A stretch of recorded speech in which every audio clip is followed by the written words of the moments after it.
All right, so we're out walking the Lions property, which is a lot that's 75 feet wide, and then I think it is 180 feet long. So the perspective of what we're looking at right now, Christy, if you go that way, pan that way. Mm-hmm.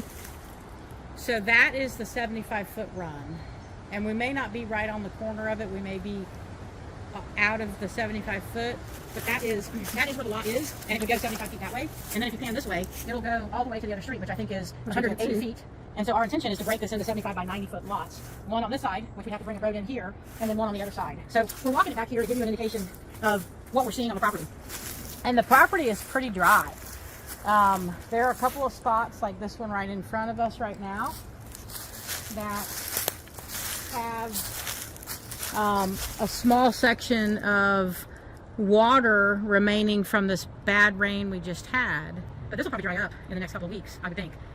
Yeah, we are seeing some ferns, but I'm not seeing a whole lot. I'm not seeing any cypress trees. I see a lot of pine. I see a lot of hardwood trees in here. I see a lot of palmetto. The palm, like palmetto's underlying shrub material.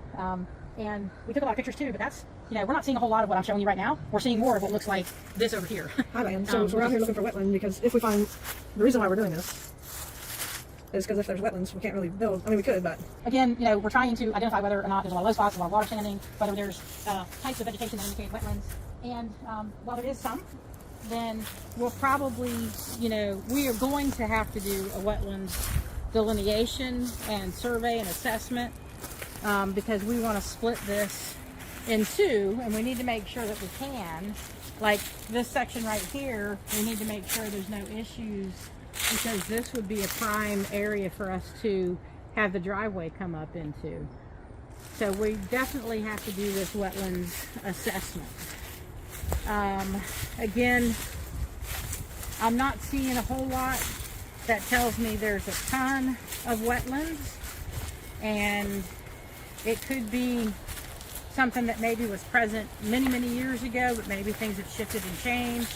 I'm not seeing a ton of water holding here, and we're going to have to turn this over to our wetlands expertise group and have them tell us what they think next steps are, and if we can truly get two lots out of this split, one coming off of this road, this section right in here going down all the way to where you see that blue, well, the blue truck's gone now, but this we'd have to actually bring in a driveway to this back property. This is a platted road called Lion Street, but it was never cut in. So we will have to actually cut that in and make access to this back lot. And we need to make sure there's no wetlands on that as well, and that we would have no issues cutting that in to get access to this lot on this side.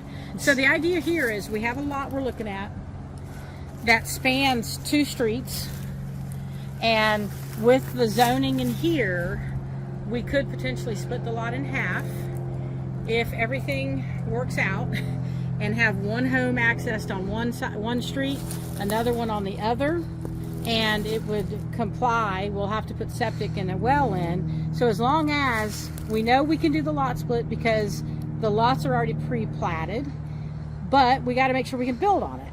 And that's looking at wetlands, looking at fill, looking at elevation, where can we place our septic and well, because there are others around us. Somebody else is already starting to build right here.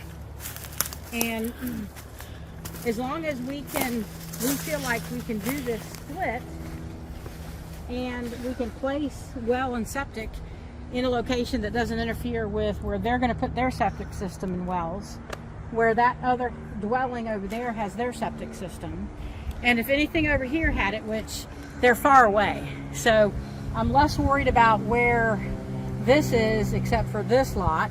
So if they put their drain field back here, our well would have to be 75 feet away from it, right?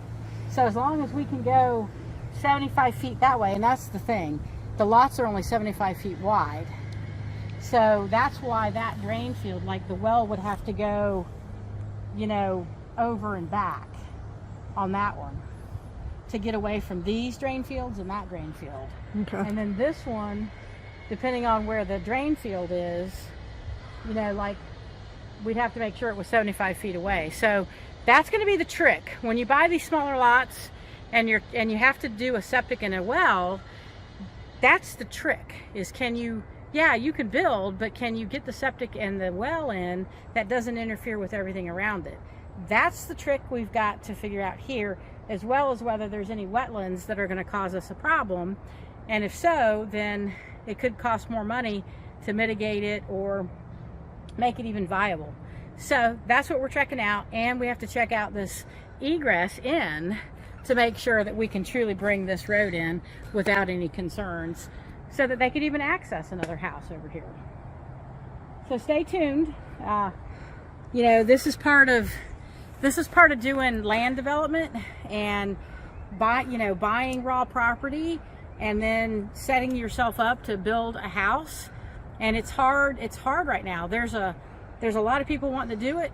There's less available, there's less inventory. So the things that come across are not the cookie cutter things. It's not just, oh, here's a lot and it has access to public utilities. You got to think outside the box right now. And that's what we're doing, is we're trying to think outside the box and see if we can make this work. If we can, great, right? If we can't, we move on to the next project. So stay tuned. We'll keep you informed on how things are going on this, as well as many other things with our Beyond Us development and our Beyond Us investments.